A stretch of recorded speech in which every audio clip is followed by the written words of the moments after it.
For 50 years, the Irish Meteorological Service has been recording what the Irish weather has done to it, and at the same time has tried to predict what it will do next.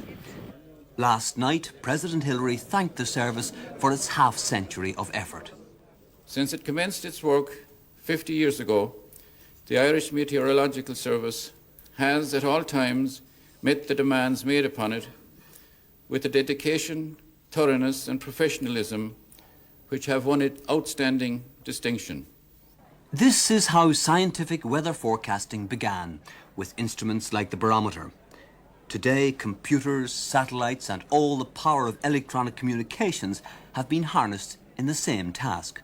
Well, the development of computer technology over the past decade or so has made a tremendous impact, not alone on the Irish Meteorological Service, but on meteorological services all over the world. Could you put a figure on it in terms of accuracy, improved accuracy? Well, that's a very difficult question, but I would say that the speed at which our numerical weather products can be produced by computers, that they've made a tremendous difference. We can handle more data in quicker time, and at a rough guess, I wouldn't be surprised to find that there is an improvement in accuracy of, say, about 5% over the last 10 years. This technology is the latest technology. Towards the end of the 70s, 17 European countries came together to pool their forecasting resources. Cooperation means more buying power, and Europe now has the most powerful computer system in the world for weather forecasting. Into it pours all the data from all the ground stations around the world, and from ships, planes and satellites. In turn, it's all available to the Met Service headquarters in Dublin. The exhibition traces this growth in technology and the way the service has developed.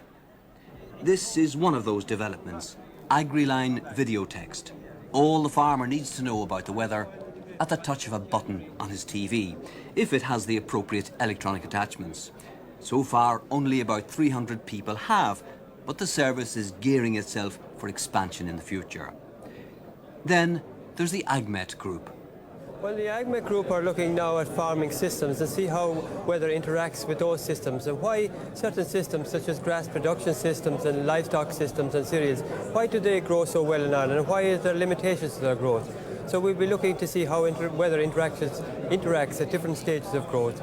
Well, what sort of advantages would that have for farmers? How can you apply it, in other words? Well, farmers could go out to sow at the right time when the soil is in the right condition.